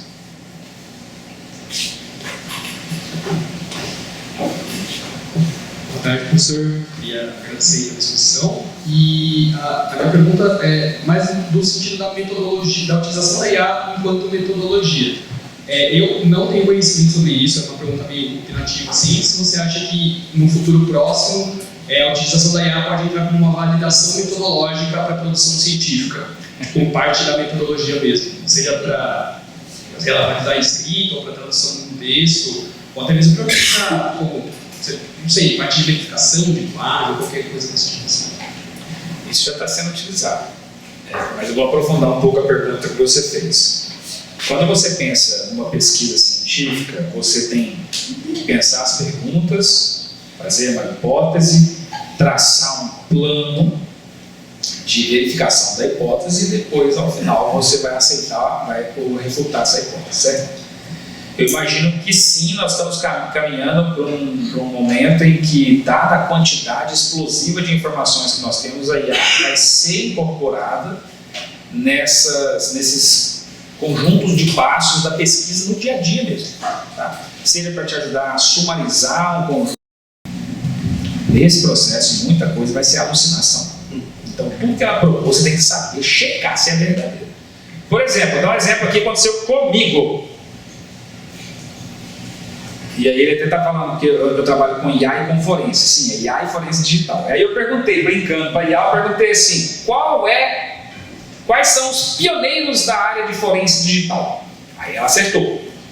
O professor Hani Farid, que hoje está na Universidade da Califórnia, a professora Jéssica Friedrich, que está na SUNY em Nova York. Beleza. Qual é o paper seminal que começou a área de forense digital? Aí ele disse lá, inventou um título de paper, inventou uma lista de autores, todo chinês. Mas peraí, aí eu comecei a brincar com a IA, mas você não acabou de falar que os pioneiros da área são o Hani Farid e a Jéssica Friedrich? Agora você me diz que o paper seminal é esse aqui, de autores chineses? Aí o mais legal é ele, não, desculpe. Aí ele fala, desculpe, eu errei. Realmente os pioneiros foram esses, mas não consigo localizar o trabalho original deles. Mas peraí, se você não consegue localizar, você inventa um outro? Né? Isso me lembra muito o episódio do Big Bang Theory, que chegaram rapidamente na sala assim e perguntaram, acabei de encontrar uma pessoa no corredor, adivinha o nome? Aí o Sheldon, o inteligente, né? Mohammed Lee. Mohammed Lee? Por quê? Porque Mohammed é o primeiro nome mais comum no mundo. E Lee é o sobrenome mais comum no mundo. Estou aumentando a minha chance estatística de acertar o que você perguntou. É isso que o ChatGPT faz muitas vezes. Tá? Temos que tomar cuidado, é um papagaio. Tá?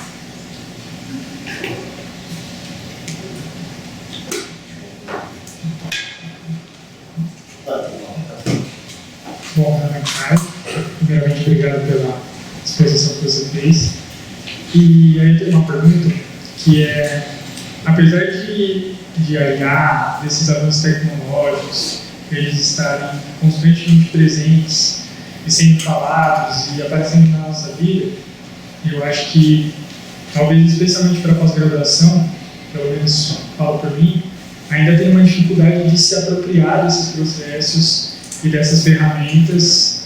E, por exemplo, na pós, essa é uma palestra que a gente está tendo, mas a gente não tem um contato direto com essas informações, né? Dependendo das áreas que a gente atua, enfim.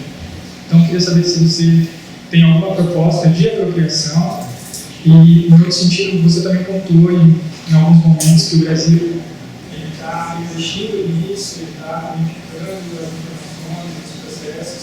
Então, eu queria saber, de uma forma geral, se o Brasil está conseguindo acompanhar, né, esse avanço com relação a outros países. Excelente pergunta. Vou começar pelo final? Não. O Brasil está muito para trás. Tá? Vou dar só um exemplo.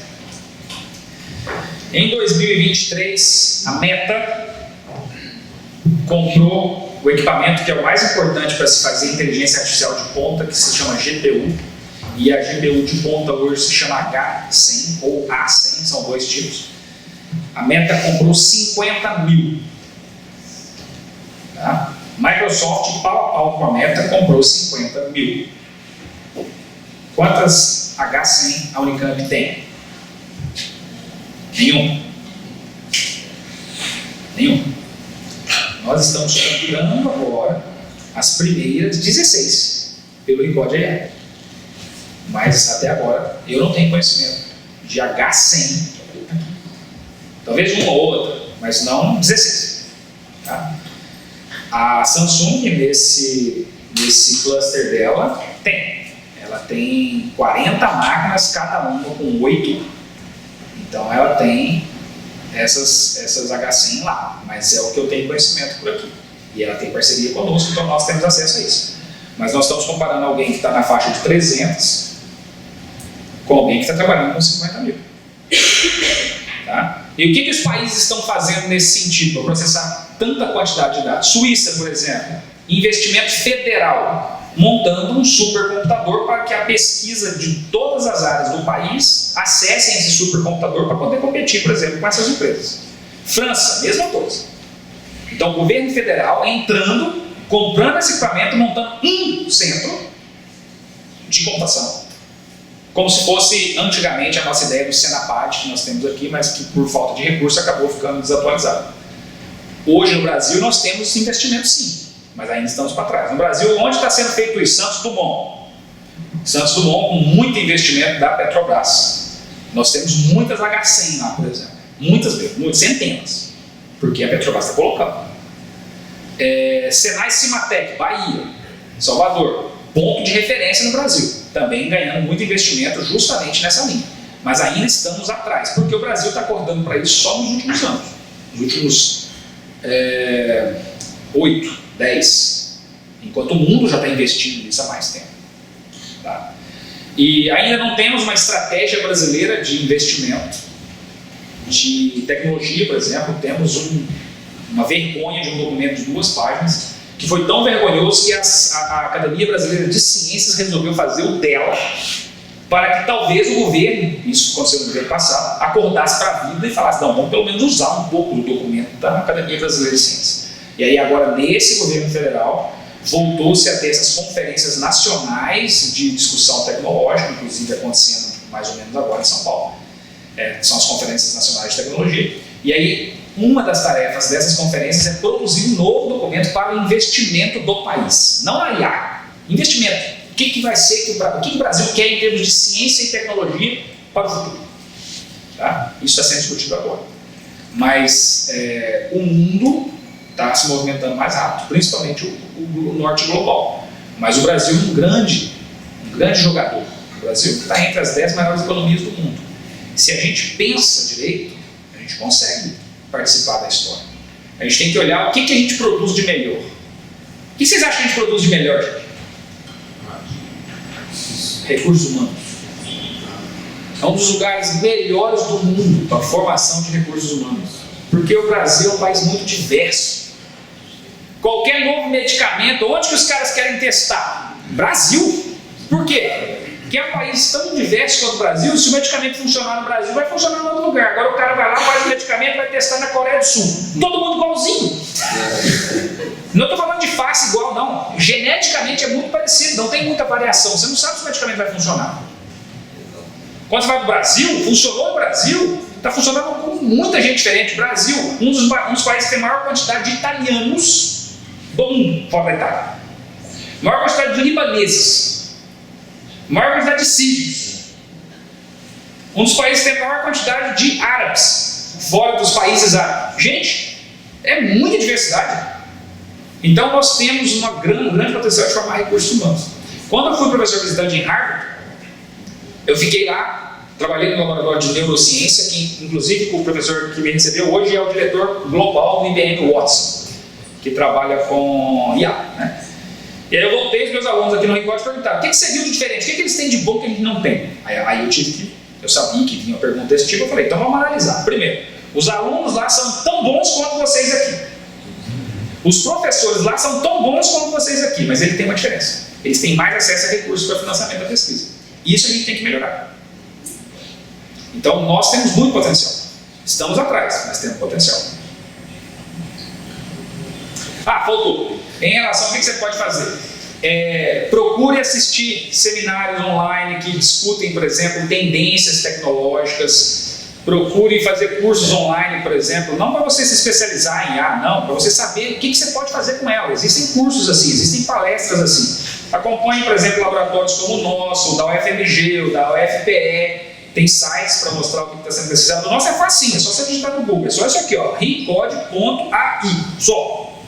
Você vai acompanhar tudo que a gente faz. Tá?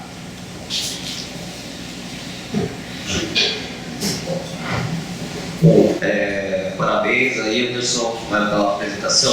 Eu queria saber, a grande massa aqui são alunos da pós-graduação. Queria entender como a inteligência artificial, na verdade, ela vai conseguir trabalhar no reconhecimento, por exemplo, de fake papers, né? Ou seja, como é que a gente sabe, por exemplo, que existe um padrão de resultados para determinado tipo de amostragem, né? Se isso já está sendo desenvolvido, como é que está? A gente sabe que tem aí pesquisadores do mundo que estão publicando 5.000 artigos por semana, né? Ou seja, alguma coisa está errada, né? Então eu queria entender como é que a inteligência artificial poderia trabalhar no sentido de realmente salvar a ciência de uma má ciência, né? Obrigado. Se a IA está sendo usada para gerar paper falso, a gente tem que usar a IA para ajudar a detectar falsificação. Então, um exemplo disso, nós temos trabalhado com a Agência Militar dos Estados Unidos, o RECORD, tem parceria com eles desde 2016, para a identificação de fraudes em publicações científicas.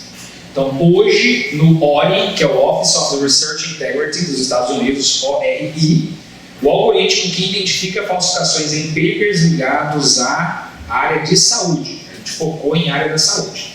O algoritmo, o software que eles estão utilizando foi feito por nós. Tá? Então, é uma solução Unicamp, Universidade da Califórnia, Nova York, Politécnico de Milano e Notre Dame. Então, essas 5 universidades fizeram esse software que você carrega um PDF, ele automaticamente extrai as figuras desse PDF e analisa se elas foram falsificadas.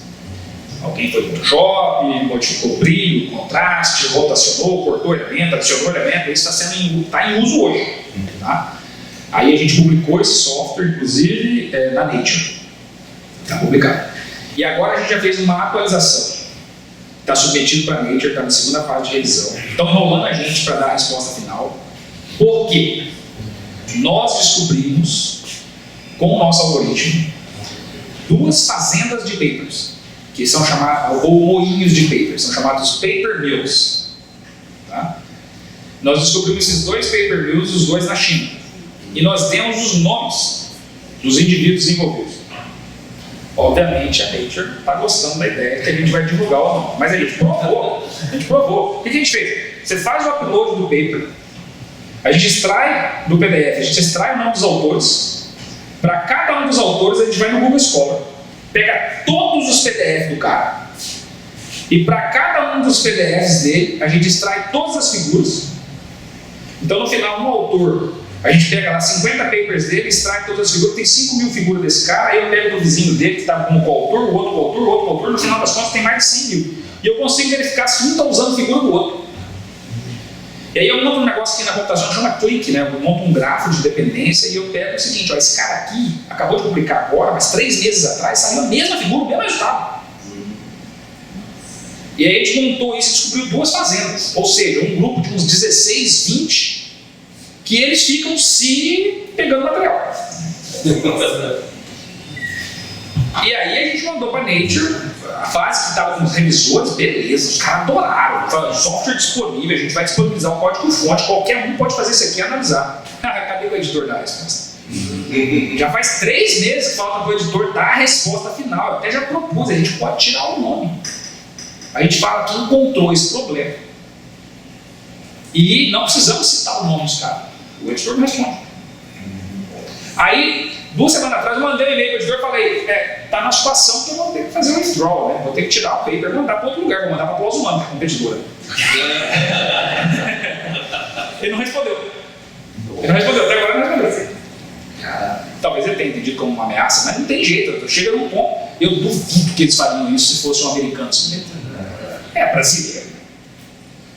E aí, realmente, se chegar no final do mês e não tivermos a resposta, vamos tirar da Nature e vamos colocar na Clause 1, que é muito pior comparativamente com o grupo Nature, mas tem que publicar.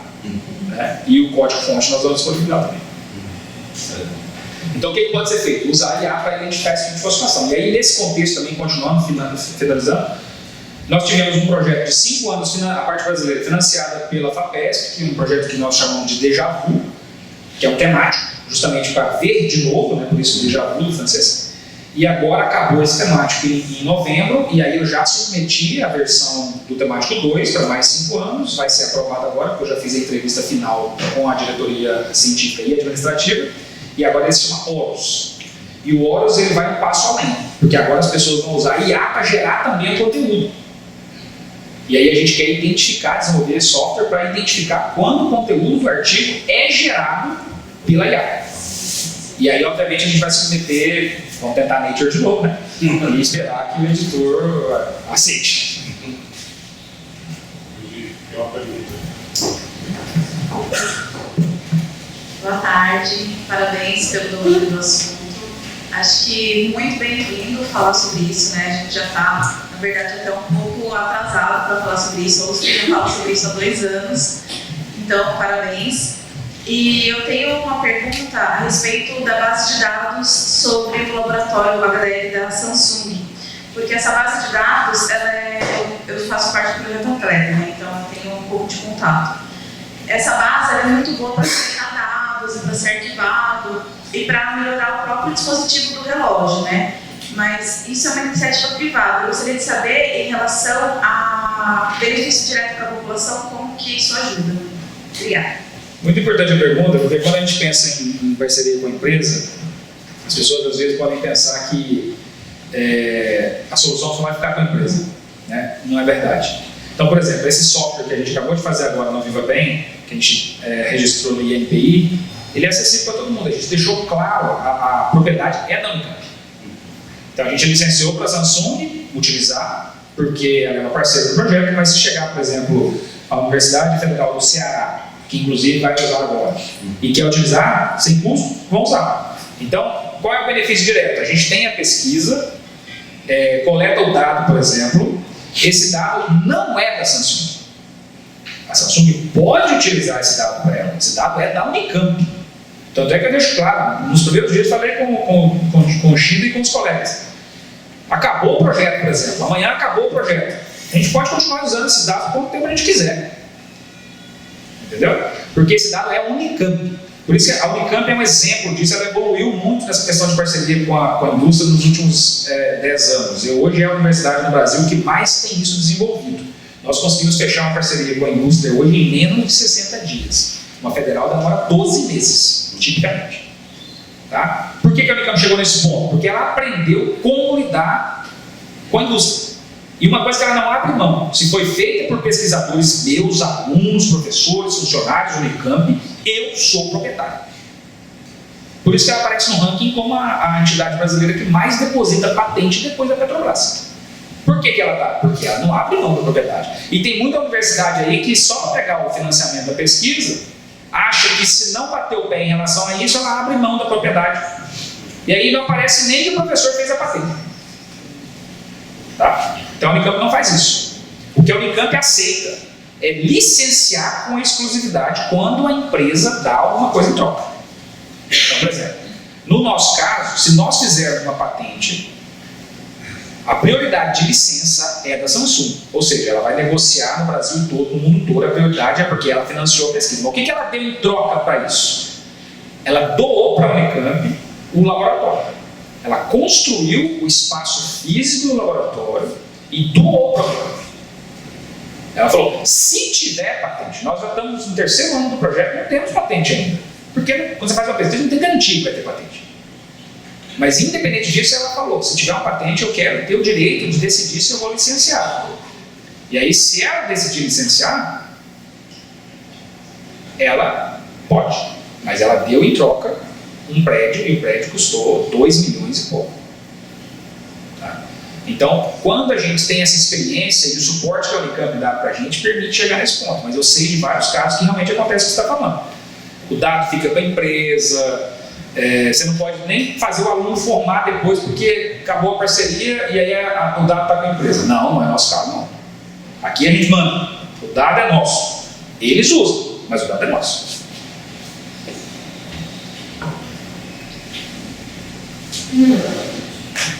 Então tá bom. Posso fazer uma última? Por favor. Pergunta? Talvez não seja muito relacionado a IA, mas há alguns anos o Guilherme Kasparov deu uma entrevista ele fez uma palestra no Google Talks. E aí, no meio da palestra, ele fala sobre a primeira vez que o ser humano perdeu o computador, com um jogo de xadrez. Perguntam isso para ele fala que foi muito doído, porque mexia na programação de um dia para o outro do Deep Blue. E aí perguntam para ele assim, tá, mas o que você acha do computador? Você acha que vai evoluir? E ele responde que a associação do computador com o ser humano é empatia. O que você acha? Você acha que o ser humano vai ser superado pelo computador? Depende. Dependendo do problema, o computador sozinho supera a gente. Vou falar dessa frase do Guilherme Kasparov. Ele falou isso, por exemplo, no contexto do xadrez. E durante um certo tempo, a associação de humano com o xadrez, com o computador para jogar xadrez era melhor do que qualquer um dos dois sozinhos. Hoje não mais. Hoje é porque é um problema que a gente sabe que é um problema bem definido, ele não muda durante a execução, então ele tem condições muito bem definidas. Nessas situações, basta você ter a estratégia, a IA e poder computacional. Como nós temos as três coisas hoje, no xadrez não existe nenhuma associação de humano mais máquina que vai ganhar de uma máquina jogando sozinho. Não vai. Acabou. Jogo de xadrez, desista. Jogo de dama, desista. Você não vai ganhar da máquina. Por quê? Porque, na pior das hipóteses, ela expande os estados e ela testa todos e vê dentro de um segundo qual que ela tem que escolher para ganhar de você. É uma questão de poder. E uma outra coisa importante, quando vocês leem lá a manchete na linha que está falando, ChatGPT é capaz de passar no exame da Ordem dos Advogados do Brasil. ChatGPT passou no exame do BAR, né, o que é o equivalente americano para a advocacia. Ele é inteligente por causa disso? Óbvio que não. Mas me dá um acesso ao Wikipedia para fazer a prova da OAB para ver se eu não passo também. E não fiz direito. Óbvio, porque para treinar esse cara, ele teve acesso a toda essa base de conhecimento. Nós não podemos comparar algo que tem uma memória desse tamanho conosco. Põe nas mesmas condições. Isso aí é para gerar a mídia. Tá? Então, que a IA tem muito poder? Tem. Agora vamos lá. Quando é que associa e funciona melhor? Contexto nosso aqui, por exemplo. No contexto de educação física, saúde, bem-estar, medicina, que tem a experiência do profissional, mais de um indivíduo que é capaz de analisar muitos dados ao mesmo tempo. Nesse caso, nós estamos num ponto que essa associação é muito melhor. Mas vai chegar um ponto que eu consigo analisar melhor um exame de cardiologia com o computador do que a associação do humano com o computador? Pode ser. Eu não consigo entender isso, mas pode ser que aconteça. Aí você vai perguntar, e o que nós faremos como seres humanos? O que nós fazemos de melhor, gente? Ser crítico. Ser humano é ser crítico, é pensar. Só que as pessoas estão com preguiça. Exemplo, tem uma reportagem recente que mostra que os adolescentes de hoje têm um vocabulário de 25% a 30% mais pobre do que o adolescente de 15 anos atrás. O que está acontecendo com esses adolescentes? Não estão lendo mais, né? Não estão estudando, não estão terceirizando toda a forma, a coisa que o ser humano deveria fazer. Nós vamos ter que resgatar isso. A Suécia decidiu por muito tempo usar tablet no sistema educativo. Cortou esse ano. Por quê? Porque viu que é pior. Está todo mundo de volta com o livro. Tem até uma figura famosa que talvez vocês tenham visto, que é o seguinte: tem um conjunto de pessoas andando, todo mundo assim, né? Porque agora a nova anatomia do ser humano é essa, né? A cabeça para baixo, assim, está andando. Enquanto as pessoas estão tudo olhando para o celular assim, tem 3 robozinhos sentados e lendo um livro. E aí está assim: The machines are learning. As máquinas estão aprendendo. Tá? E nós vamos fazer o quê? Então a gente precisa usar o que tem melhor, que é isso aqui. E, gente, eu estou lendo um livro que chama Inteligência, a origem da inteligência, mostrando que a inteligência, inclusive, nasceu antes do cérebro. Tá? Para ser inteligente não precisa ter cérebro.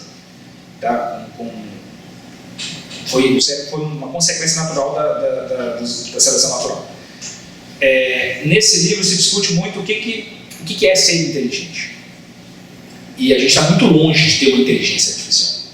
Mas isso não quer dizer que a gente não possa ter problemas. Porque se você tem em nichos algo que resolve muito bem aquilo, como é que você faz? Nosso governo está discutindo, por exemplo, como recolocar as pessoas que vão perder os seus empregos, porque vai ter várias profissões que têm trabalho que sejam altamente automatizáveis, mecânicos. Isso vai ser substituído. O trabalho de um governo, de um país republicano, deveria ser: precisamos estudar soluções para reposicionamento, para, eles chamam de reskilling, né, de reformação. Singapura, por exemplo, aprovou recentemente uma lei que é o seguinte: todo mundo que está em vias de perder emprego por causa da tecnologia, que tem mais de 40, tem financiamento completo para fazer uma segunda graduação e se recolocar. Nós precisamos logo, já deveríamos, nós precisamos começar a discutir isso. E não ficar discutindo o que está sendo discutido em Brasília o tempo todo. Muito obrigado, professor. Agradeço demais a presença aqui. Obrigado a vocês. Peraí, Giovana, cadê o... Giovana escondeu a sua lembrança. Achou que eu fosse esquecer, ela ia levar para ela.